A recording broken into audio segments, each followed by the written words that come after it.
Welcome to our channel, Behind My Story. Please like, share, and subscribe.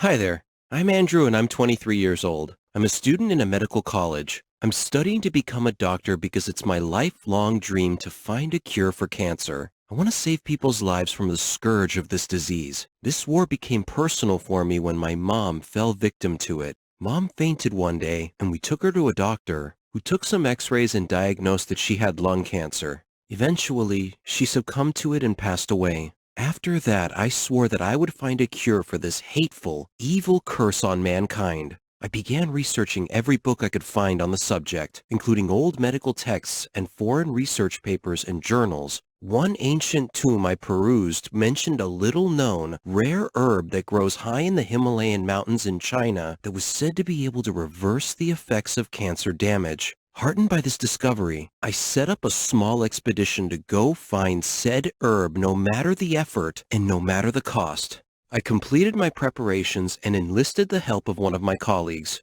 The journey to the base of the mountains was tiring and difficult, and the trek up the mountainside was long and arduous. Once we reached the Tibetan plateau, we began searching for this rare, wondrous herb. We queried the members of a local nomadic tribe living there for clues. Luckily, their old shaman was familiar with the herb and told us where to look. Following his directions, we found it at long last. But finding it was only part of the battle. We returned home to my lab. I then had to see if I could extract a cure from it. The research and testing would take time, money, and effort. After months and months of experimentation and trials, suffering failure after failure, I ultimately achieved success by sheer persistence and luck. I formulated a cure for cancer in my lab. What a momentous day for humanity this was. I couldn't wait to publicize my findings in the medical journals and tell the world that cancer had finally been conquered. Then just 2 days later, I received a mysterious phone call from an unknown person with a gravelly voice who threatened me with death if I were to publicize my findings.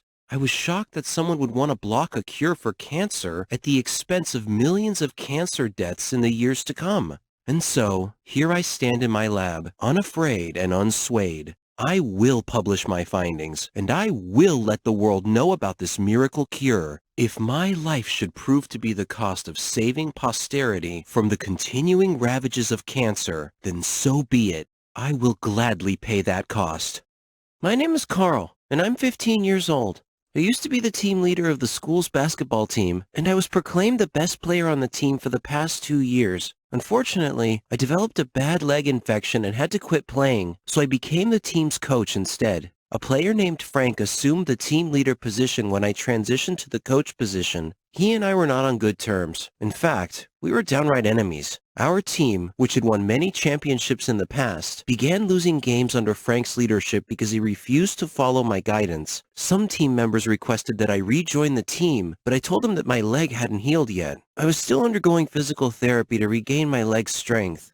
After a few months, I was well enough to start joining the team's practice sessions. The team players all hugged me and were glad to see me getting back into shape to rejoin the team. Except for Frank, that is. Frank was not pleased at all. I saw the hatred in his eyes when he realized I was going to come back and take the team leader position again. He said that I'd been off the team too long to be allowed to return to it as a team leader again. I told him that my infection was something that was beyond my control. He reminded me that there was a school tradition that one could challenge another for the team leader position by a show of bravery, which was to jump from a cliff into a lake below. So he challenged me to make that jump.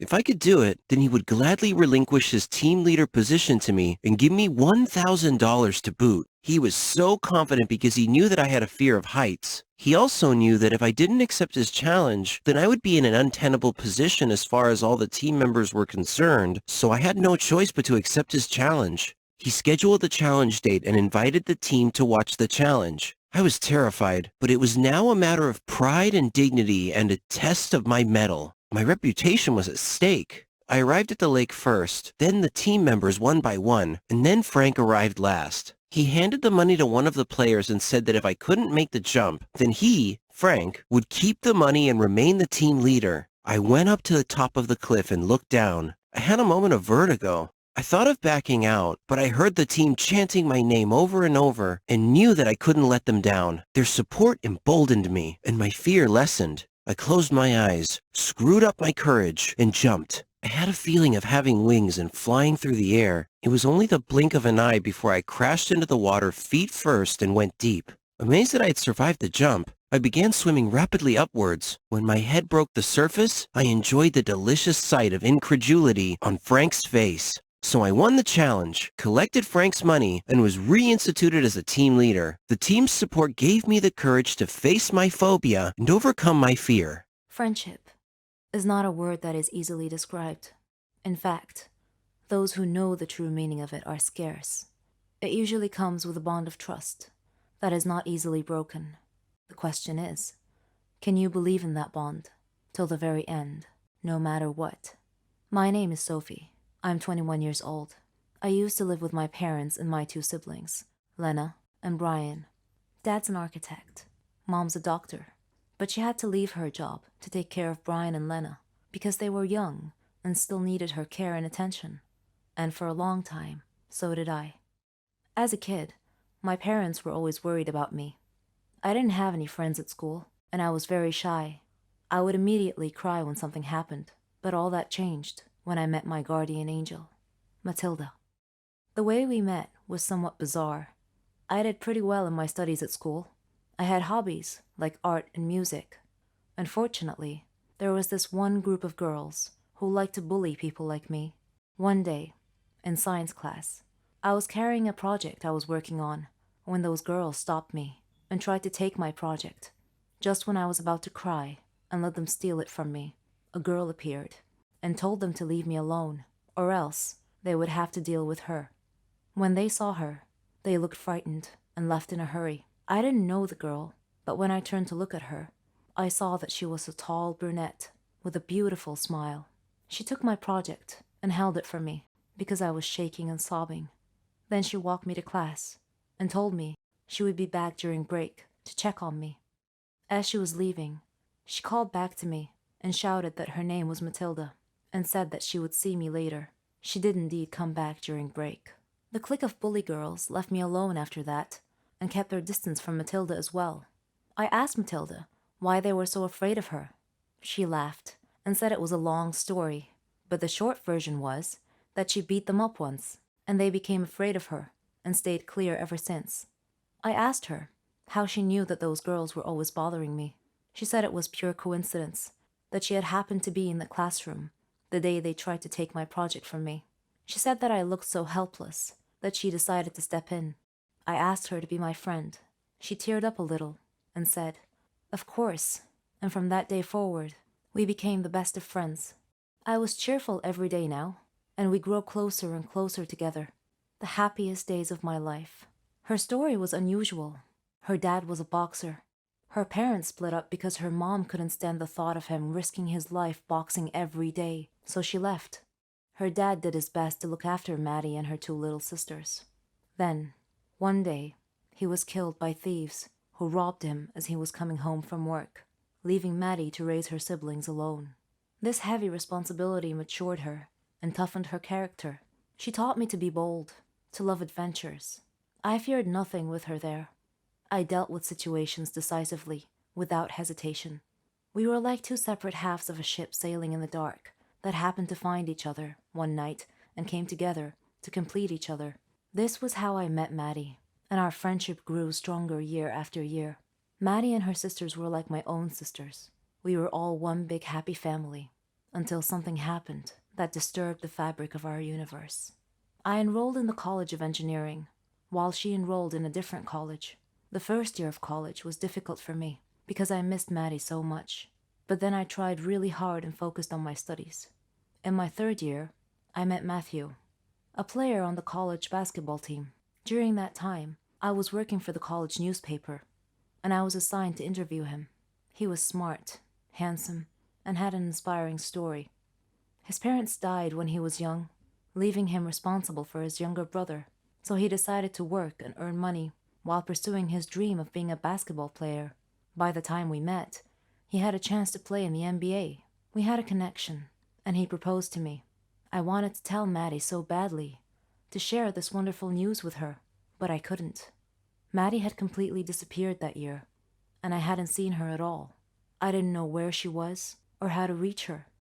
Then, one day, I got a call from her. Her voice sounded distressed, maybe because her responsibilities were such a burden on her. Either way, I was glad she called. She seemed sad, and I asked her what I could do to help. I told her that I wanted to see her, so we could catch up. She agreed and told me that we needed to get together soon. When we finally met, I saw that she had lost a lot of weight. I asked her why, and she replied that she was working while going to college. She wasn't looking after herself at all, but her eyes told another story. I told her about Matthew, and that we were getting married soon. She smiled, but her joy seemed affected somehow. I didn't know how to describe it. Perhaps it was the disconnected look in her eyes. I wanted to introduce her to Matthew, but apparently they had already met. They spoke politely to each other, but there seemed to be something between them that made us all feel uncomfortable. I didn't know what it was. A while later, Matthew was always nervous about something. He always seemed to be busy with training or games. But was that all there was? At the same time, Maddie had started acting weird as well. Something was going on between them, but I couldn't quite put my finger on it. Whenever her phone rang, Maddie wouldn't answer, or even look to see who was calling. Shortly before my wedding, Maddie had disappeared again without notice. Matthew went back to his normal self, and everything seemed to be fine. The wedding ceremony was going beautifully, until we got to the part where the preacher said, "Anyone who saw a reason why this marriage should not take place, may they speak now or forever hold their peace." Well, it turned out that there was someone who saw a reason why this marriage should not take place, and that someone did speak up. And much to my amazement, it was Maddie. She shouted that Matthew was her fiancé, and that he had deceived her and left her for me. Matthew looked at her with a perplexed look on his face, as if this was news to him. I felt like time had shifted into slow motion. I had to be dreaming. I couldn't imagine why neither of them told me this before. I looked at Maddie and asked if it was true. She said, "I'm done lying to you.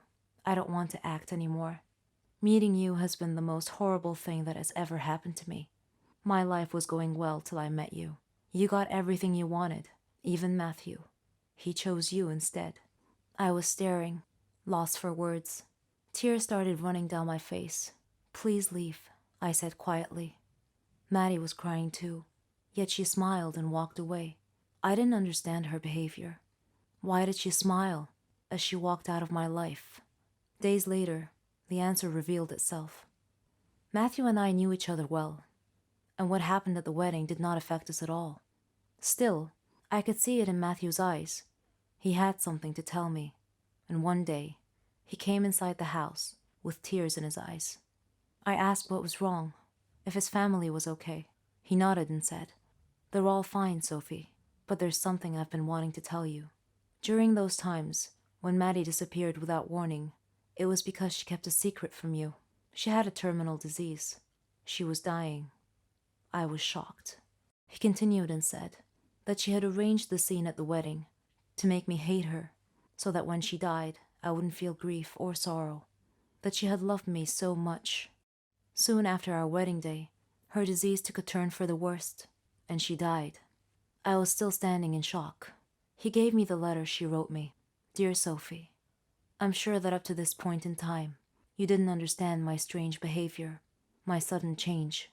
It was necessary to protect you from the shock of my death. I had no choice but to make you hate me. Don't be upset with me, dear Sophie. These are the last moments in my life, and I just wanted to tell you that I love you. Forever friends, Matilda." I cried like I never did before. I had lost my best friend. Dear Maddie, now I know the reason for your tearful smile when you left the wedding that day. You are still my one true friend. Not a moment has passed without thinking of you. Forgive me for not being there when you needed me most. You will always be in my heart.